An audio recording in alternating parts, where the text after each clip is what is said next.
Hi, it's Michelle Walsh from Hourglass Consultancy.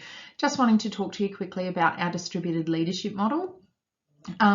We know that working under a distributed leadership model ensures that your team are engaged, your families are happy, your children are happy, and there's a rich dynamic curriculum and lots of professional dialogue, and everybody feels like they have a place and they have a voice, and it's really, really valuable to give it a go and set up systems so that you can operate under this model. Sometimes it might look a little bit different than what we have here on the screen, but it's sort of, for the majority of sites, this is sort of how it will look.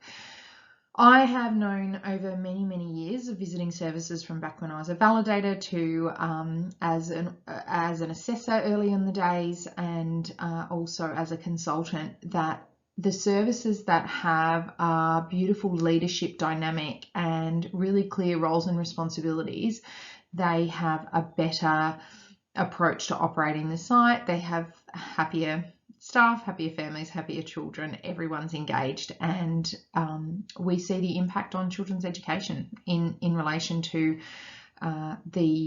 the leadership and how it's structured. So we really support services to engage in this leadership approach, and we deliver a lot of leadership training and focus around this, but we just want to share this little part with you around the distributed leadership model.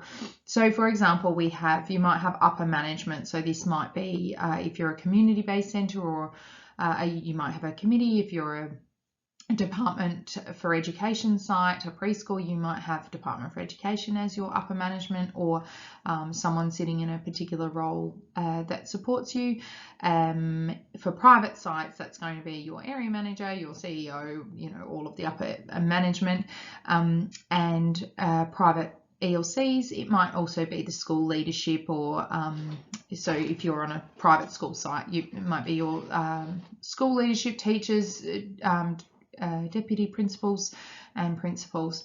So then we have obviously the director, who typically is the nominated supervisor. If you're in a site where the nominated supervisor is not the director, it might, or centre manager, whatever you want to call that role, it might be important to have a little think about how that leadership structure works and make sure that nominated supervisor is really aware of their roles and responsibilities. But for the most part, the director is the nominated supervisor, and they sort of sit in the middle. I used to have another model where we started with the director at the top, but I realized actually it is sort of a circular thing. It's about coming together as a team. It's about distributing out tasks and roles and responsibilities. And it's also really about lines of communication. So I'm just going to do some drawings. So we have team one, and I always call this as team one. This is your team leaders and your director or nominated supervisor. And you might also have your assistant director, who's also a team leader, or your educational leader, who's also a team leader. They may not be those people, but I've put them there just in case. So that's team one. And team one communicates really effectively. We need to make time for them to have meetings, team leader meetings, or leadership, you might call it service leadership meetings. We have the director would typically go to them more so than going to anyone else in the team.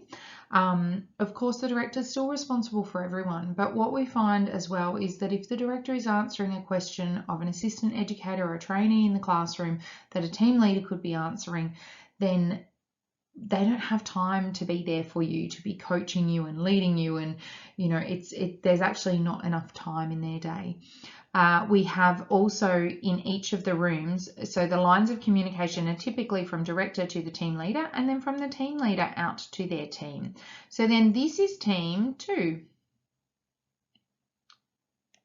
Actually, I'll do that in a different color. Hang on 1 second. I'm going to do that in team two. I'll do it in orange. So this is team two. So the team leader needs to think of their team as a team that they're in, but not just the only team. The other team is that team leader, director, leadership team, educational leader, because it's important that you all work together across the site. Just because you're team leader in in this room doesn't mean that you know, if you're this team leader, it doesn't mean that you're not actually also influencing these guys out here, because you absolutely could be. And I guess you should be part of decision making that influences the whole service. So that's really important to think about.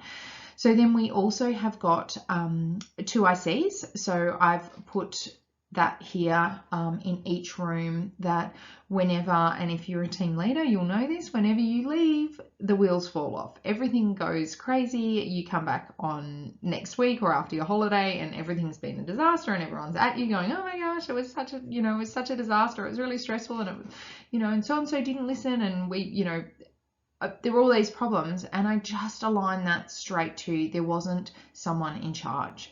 So the 2IC doesn't have to be a formal position. It can be more of an informal process, but really having someone who, when you're not there, whether it be just for an hour for a team leader meeting, or you're not there for the afternoon or annual leave, that you are distributing out that role of making decisions, taking charge, clearly communicating, providing positive feedback to someone else, because otherwise everybody wants to be involved in decision making and being in charge until there's something goes wrong, and then nobody wants to be involved. And, oh, it wasn't me. Oh, I wasn't in charge. Oh no, I think, you know, so-and-so did that.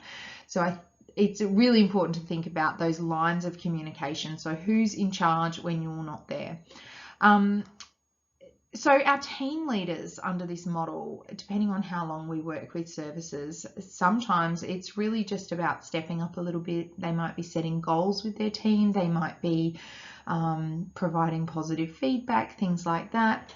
But right through to some sites we work with, the team leaders now facilitate the appraisals for their staff. They are involved in facilitating staff meetings and training everybody on a particular topic, or presenting things at staff meetings.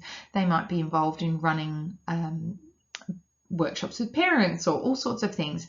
So it's about tapping into those team leaders and really giving them the opportunity to step up, to learn how to lead.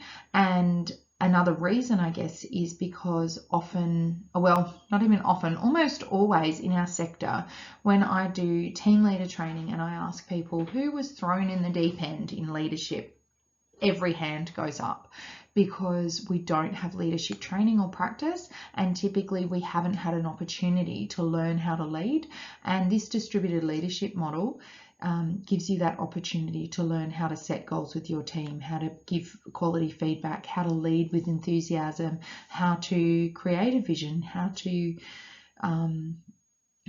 deal with things when they're not working, how to hold people accountable, things like that. And that's what we do in our leadership training, from educational leader to director leadership training, and also team leadership training programs, which we run all the time. And those are the things that we are looking at, is that skill development of how do you do all of those things, and make sure that as a team leader, you're actually developing the expertise and the experience to lead a team. And I call it a team within a team, so that if ever you happen to end up in that director's role, you have the experience and the expertise to take charge of some of those bigger things, and you've had a little opportunity to trial things. So that's our distributed leadership model. Thanks for listening. I hope you enjoyed that, and I hope you can apply some of those practices and approaches into your setting. Have a great day.